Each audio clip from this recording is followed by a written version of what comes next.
Well, 2025 is over. It is now 2026. And I can safely say that 2025 was the best year of my life. But why? Let's find out in this video. So a little bit about me, if you're watching me for the first time, my name is Daniel Sheehan. I'm 25 years old. And at the end of 2024, I left my job in London to go and travel Southeast Asia. So at that time, I was working in a marketing role, and I sort of just felt like I wasn't really particularly enjoying what I was doing. It just sort of felt like a rigmarole routine day to day.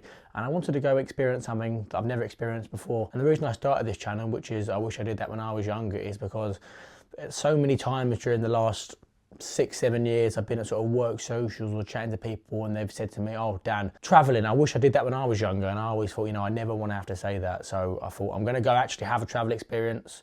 I went to Southeast Asia for 6 months. I've come back, I've started working towards things that I love, and you never know what can lead from, and it's been the best year of my life. Right now, if you're watching this, I've got 178 subscribers, so there's not going to be too many people watching it anyway. But maybe in the future, if you come back to this and the number's a bit higher, you think, okay, he's come a bit of a way, do you know what I mean? Some people have asked me, when did you know you were going to go travelling for a while? And that was in June of 2023, when I just come back from a boys' holiday in Greece. I came back from that holiday and I thought, wow, this is fantastic. I want to go and actually have a proper travel experience for an extended period of time. And since then, from June 2023 until the end of December 2024, that was a year and a half, I was thinking, oh, you know, this is definitely something I want to do, because it's been a year and a half and I'm still as up for it and wanting to do it as I did at the very start.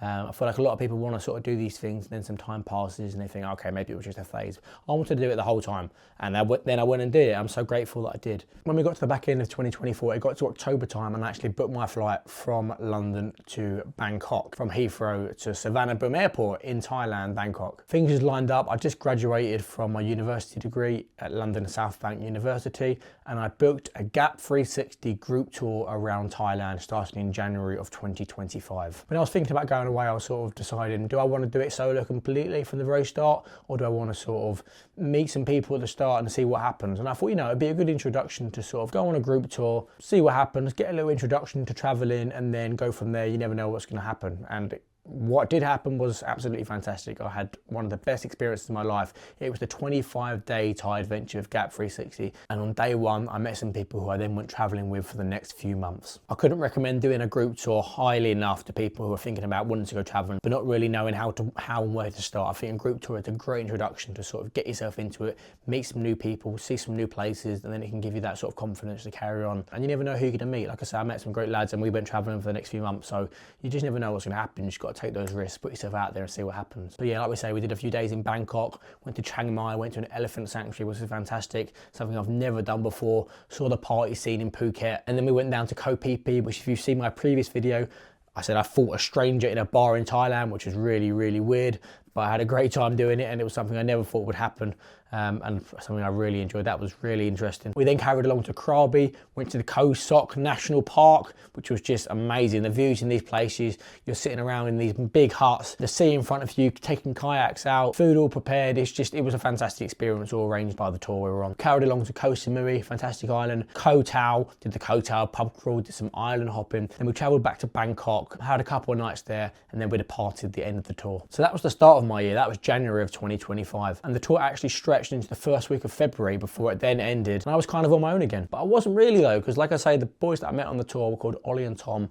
And they said, Dan, we're going on to Vietnam. You want to come? I said, go on then. So on February the 15th, 2025, we flew into Hanoi, Vietnam. And this was a pretty interesting place. You know, in February, I didn't expect it to be as chilly as it was. You sort of get there and it's not like, it's a bit of a shock to Thailand. You know, in Thailand, I was walking around in a vest all the time, but in Vietnam, I had my rain jacket on. In February, it's sort of drizzly weather the whole time, and you certainly need to keep warm a little bit, especially as it gets chillier in the evenings. February in Vietnam was fantastic. Like I say, we went to Hanoi, went on to do the Hai Giang Loop, which I'll make a video about, which is one of the best experiences I've done before. Something I didn't even plan to do, but something Ollie and Tom wanted to do. Basically on motorbike 6-7 hours a day, seeing some of the best views in Vietnam, then you come together as a group in the evening, mix and have a great time. After the Hai Giang Loop, we went back to Hanoi, then into Da Nang, then on to Ho Chi Minh, before flying to Bali in March. March saw me stay in Bali for a few weeks before heading on to an island called Bao, which is a very local island which not many tourists get to see, which is fantastic. Then in April, heading on to Cambodia and Laos, and then back to Thailand in May, then on to the Philippines, and then back home at the end of June. I flew home on June the 26th. My flight from the Philippines was only 220 odd pounds, which was amazing. I went to so many places and had so many different experiences that I never thought I would have. I went skydiving, I did paramotoring. When I went back to Thailand, I went on to do a 2-week Muay Thai camp, which was one of the most intense experiences of my life. You train in 2 hours in the morning, 2 hours in the evening, every day. I was doing it for 2 weeks. Didn't really feel like a holiday at that point because you're just knackered the whole time and you just focused on when the next training session is coming, when you can sleep in between, when you can have your meals. So that was definitely quite an experience. I did things like surfing and ice baths in the Philippines, things I've never done before, just trying to open myself up to new experiences all the time. And one of the best parts of what I did was basically having a 50-50 split of traveling with people and then a solo. Traveled basically exactly half the time with people as when I did not. I traveled with people in Thailand, Vietnam and Indonesia. Then I was on my own in Cambodia, Laos, Thailand for a little bit, and then back to the Philippines. Both of them were amazing in their own right. A lot of these trips, it is the people who make it. So when you're spending time with people, you know, you do have a great time. But then you're solo traveling as well, you experience things in a different way. It forces you out your comfort zone to talk to people you wouldn't even normally talk to. Yeah, you learn so many things in that respect. So I'm really happy the way I managed to do it. I'd recommend anybody who gets the opportunity to try and experience both sides of it. Of course, there are always moments when you feel uncomfortable. Like, for example, I took a boat to a random island for like 12 hours as the only foreigner, most people staring at me. I wasn't feeling very well. And in that moment, I feel uncomfortable. Trying to embrace being uncomfortable in those moments is something you always look back on and be like, wow, I did it and I got through it. And it wasn't really that hard when you go through the other side of it. So there were just so many things of that traveling experience that made it the best time I've ever possibly had. Something I'll never ever forget. But that was just the first half of the year. So I got back to England on June the 27th, 2025, I believe. And I took a couple of weeks to sort of settle back into a routine. It's sort of weird coming back to England and being like, wow, I've just been doing something every single day for the past 6 months and now I've come back and there's like, oh, it's just normal life here. I don't really know what to do. But it is also strange how quickly the body can adapt and get back into a normal routine, just as if you've never left. So like I said, I took a couple of weeks just to settle back in, spent some time with friends, went to a concert, enjoyed time with family, and then on July the 14th, 2025, I decided it was the day that I was going to start working. I didn't know exactly what I was going to do or what I was going to work on or what I was going to try and achieve, but I knew I'm going to try and put my mind to something, have a focus, and work at it every single day. That's what I did. From that point, I worked very, very hard, building myself up as a social media manager, gaining clients, spending time on client meetings, client calls, really building myself up and having a focus day to day, whilst also training and doing sport in the background to sort of keep myself physically well. And one day I was doing a normal day's work, 22nd of August 2025. I was doing a bit of client work in the afternoon and I thought, oh, should I listen to some music or should I put something on YouTube? And I was going to listen to some music. Then I saw that Simon Squibb was streaming live on YouTube. And I thought, yeah, why not just give it a listen in the background whilst I'm doing my work? And he was doing something called What's Your Dream? And people were calling up and telling Simon their dreams. And basically, as I joined the stream, Simon was talking about how somebody was meant to come on the podcast just then because they told him they didn't have a dream and he was going to help work out what their dream was. They didn't show up. So he said, is anybody brave enough to come on and have the same conversation with him? I literally thought, I have no idea what I'm going to say, but I'm just going to do it. This is an opportunity and you never know what's going to happen from it. And I actually captured the moment on camera where I decided, where I thought, okay, wow, I think I'm actually going to go on this podcast. Because I signed up to it, I called in and they said, okay, we'll schedule to put you on. So I'll insert the clip here of my first reaction where I thought, okay, I think I'm actually going on the podcast now.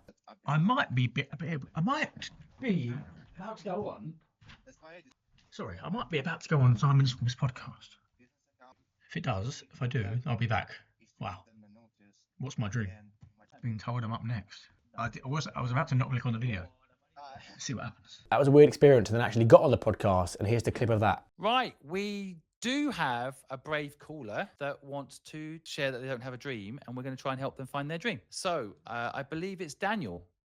Daniel, are you there? Hi there, Simon. Yes, it's Daniel. I'm 24. My sort of life situation is that from when I was 18, I was working in a 9-to-5 job for 5 years. First as a project management, then as a marketing assistant. And I recently quit that in December last year. I spent the first half of this year traveling around Southeast Asia and I had the best time of my entire life. Basically, Daniel, your dream is to help other people quit, travel and live. Right? That's the thing that's brought you the most joy. I think you should give other people the experience that you just did for yourself. Because so many people aren't going for it. They're not trying it. That travel experience for you, you just said it, best experience of your life. Why should other people not have that feeling? Can you remember the line when you said you were going? I'm not so much as saying, but when you say that, the thing that comes to mind is I remember being at sort of work socials and work Christmas parties and saying to people, I'm going to go travel. And they always say to me, oh, I wish I did that when I was younger. What a great name for a company. I wish I did that when I was younger. don't think it's too much of a mouthful, no? Yeah. No, I don't. Why not? Why does everything have to be one word? No, I it's wish very I'd done true. that when I was younger. Yeah. So yeah, from the conversation with Simon, that's how I came up with the name. I wish I did that when I was younger. He helped me realise that travel is one of my main passions, and if I just follow something in the direction of the things I love, I never know what's going to happen from it. You know, I'm not expecting miracles to come from this. At the very least, it could be a collection of memories I can look back on forever, and at the very most, you never know what can happen, right? You never know when you're watching this in the future and you think, oh wow, it's become a bit of a way. Maybe it's not making videos anymore. I'd rather try and find out and it fail than not try it all and think, oh, that could have been something, you know? So this is what this is right now. And in the essence of also following the things I love, one of the other things I love is boxing. So at the end of August 2025, I also decided I was going to be a boxing interviewer. I was walking the dog one day and I randomly DM'd a boxer from Essex called George Liddard, who's actually the British and Commonwealth middleweight champion actually, and asked him for an interview. I said, I've just started a YouTube channel. I hadn't even started it then, but I told him I've got a new outlet. Oh, you can be my first interview. Will you do it, please? He was like, yeah, sure. And I hadn't even thought of a name of the channel yet, but George came on. He was my first ever interview. It went well, and I decided I was going to carry on. So I attended a few shows at York Hall, and then I continued it. I kept working. I kept trying to attend events. I went to press conferences. I went to fight nights. I went to loads of stuff, just trying to get my name out of there. And then one of the biggest outlets for boxing media got in contact with me, who are called Fight Hype. They've got nearly a couple of million subscribers on YouTube. They asked if I wanted to represent them for the Chris Eubank Jr. against Conor Benn 2 rematch at Tottenham Hotspur Stadium in November. I said, yeah, I'd love to. So I was there reporting at the stadium and I had one of the best experiences in my life. And since then, I've also been to multiple press conferences, multiple fight week events and fight nights, just trying to make my name in the boxing industry and chasing the things that I love. And that basically brings me to where we are now. It's now January the 2nd, 2026. 2025 is gone. It's in the past. I had one of the greatest traveling experiences in my life. I came back. I started having a focus. I'm managing clients' social media. I'm also chasing things in the direction of what I love, which is I love travel and I love boxing. So I'm doing things in those directions. I've got this channel. I've got my boxing reporting. And I think if you just trace things in the right direction or the things you love, things will come and you never know where it can lead to.